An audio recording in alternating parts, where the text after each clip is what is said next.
It had been over 3 years since I last spoke a word to my ex-wife. She reached out to me last week and asked to speak with me. We had a 1-hour phone call, and that conversation brought this sad, miserable relationship to its ultimate end. This is my story. I found this forum a few weeks ago and have been reading avidly. It has made me sad reading the outpourings of so many broken hearts. I am sorry to say it has also brought some comfort knowing I am not alone in my situation. I haven't posted before because what comfort or advice can I offer when my own marriage failed so badly? But after my conversation with my ex last week, I realized there are so many similarities in all our stories. A series of check boxes, and almost all of them are checked off. That is what compelled me to share. We met in TN. I was 22, she was 27. She was in her last year of nursing school, and I was in my last year of military service. We were both working doing deliveries at a local pizza place for extra money. We hit it off and became friends, and after a very memorable party one night became much more. She pursued me in truth, but I was attracted to her and more than happy to reciprocate. When my military time ended, I took her out to a nice dinner and proposed. I was so completely in love with her by that time. Our first year of marriage was great. I got along great with her family and my family loved her. We did almost everything together. Then in year 2 things started to change. I was working full-time and going to school at night working on a degree in civil engineering. I tried to make the time we had together special, romantic, but nothing changed the fact that there was a lot less of it. I could feel her pulling away and losing interest in me. So, I dropped out of school. I made a judgment that my marriage was more important, and I told myself I could always go back later. Things didn't really improve. I had learned something about her. She is like a kid who tires of her toys quickly. She becomes bored with it and moves on to a new toy. I tried to keep her engaged and keep things interesting. Gifts, vacations, different kinds of romantic bonding. It was like bailing out a sinking ship. She offered little in the way of help or encouragement. It's exhausting to try and save a relationship when you are doing it alone. Then the cheating behavior began. This you guys all know well. She checked off the boxes, protective of her phone and laptop, more frequent absences from the home, a complete withdrawal from intimacy. Affection from her went to zero, and even hugs and kisses from me were coldly received. I've read this so many times in other posts here. It's like cheaters don't want to cheat on their AP with their spouse. I knew it was going on and I was highly motivated to catch her. We lived in an at-fault state, but she covered her tracks well. I couldn't prove it. I think she noticed I was checking out of the marriage. All my attempts at initiating affection, or heck even talking to her for that matter, stopped.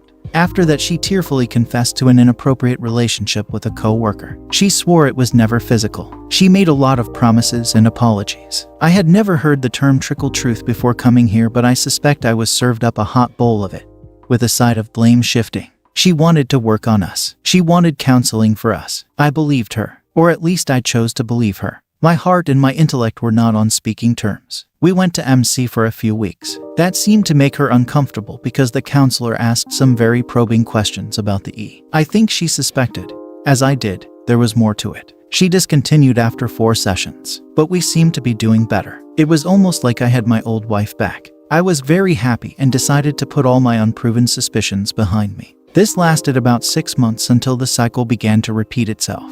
Once again, she checked all the boxes like before. I confronted her about it twice. She blew it off as stress on her part or immaturity, a favorite thing for her to throw in my face over the whole relationship because of our age gap on my part. Intimacy between us stopped as she lost all interest in it and in me. And then it happened. I came home and found her at home early. She was sitting on our bed crying. I sat with her and asked her, almost begged her, to please talk to me. She told me she was pregnant. For a fleeting moment, I was overjoyed. Then my brain began to engage. I suddenly remembered how long it had been since we had intimacy. I could see it in her face. I asked her how far along. 8 weeks. It had been over 4 months since we had last been intimate. I got up and left the room. She ran after me. Looking back and comparing the conversation that followed against the accounts of people's experiences on this very sub-forum, I am amazed how WS all say the same things. It was just that one time. It didn't mean anything. I only ever loved you. Of all the lies they tell, that last one stings the most. I told her I was leaving the house and would be back in 1 hour. Then I would listen to what she had to say.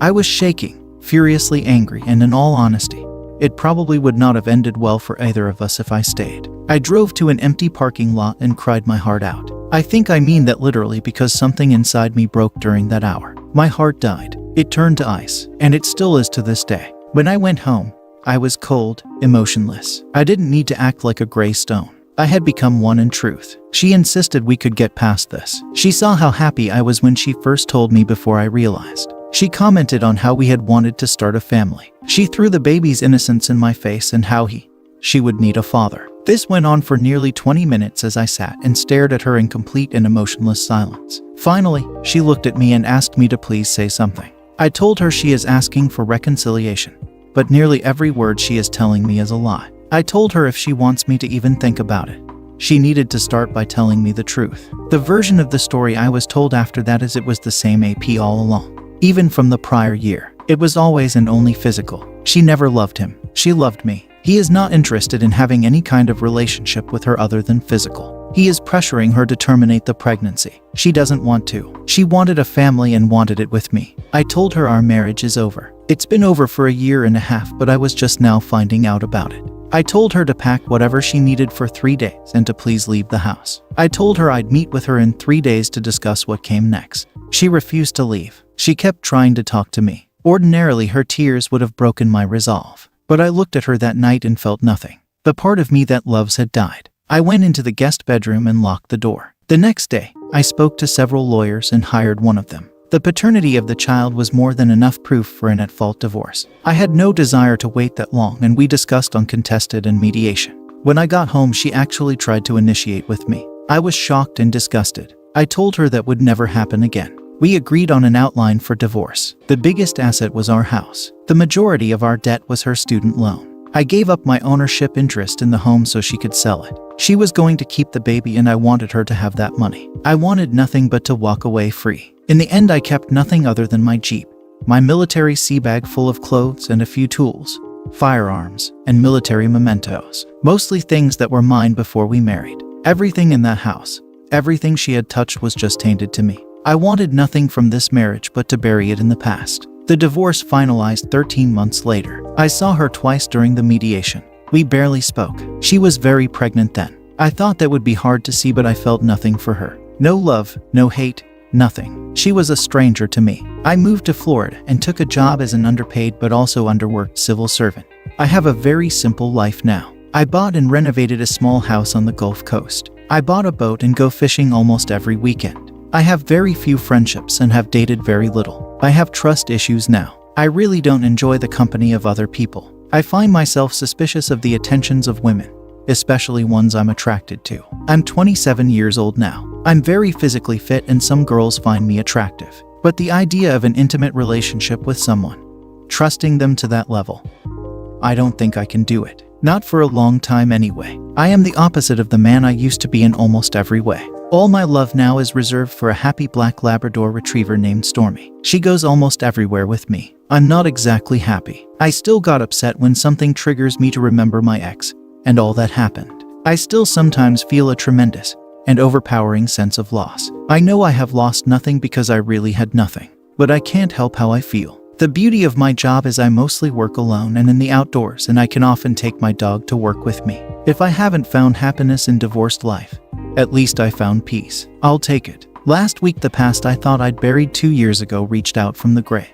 She called my cell. I don't know she got my contact info. It couldn't have been too hard. I wasn't exactly hiding. We spoke for an hour. It was amicable at first, and she made it sound as though she just wanted to see how I'm doing and catch up. But the hidden purpose of the call was to feel me out about some kind reconnection. She gave birth to a healthy baby girl 2 years prior. Paternity was never in question because of the timing. The AP wasn't present for the birth and has had little interaction with his daughter. The life of a single mother is hard, and although she was getting support from the AP, apparently she had to take him to court for it. She was lonely and unhappy. I told her I was sorry to hear she was unhappy, but it was not my problem.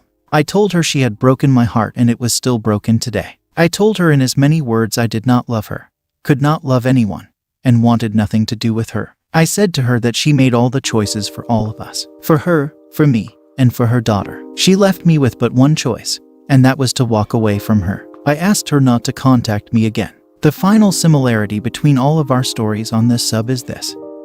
A selfish person made a selfish choice and damaged the lives of 3 people, one of whom had not even been born yet. If there was one thing I wish I could make cheaters understand before they make the selfish choice, is that they are hurting everyone around them and possibly everyone around their AP. But if they are already selfish enough to cheat, it's likely they won't care.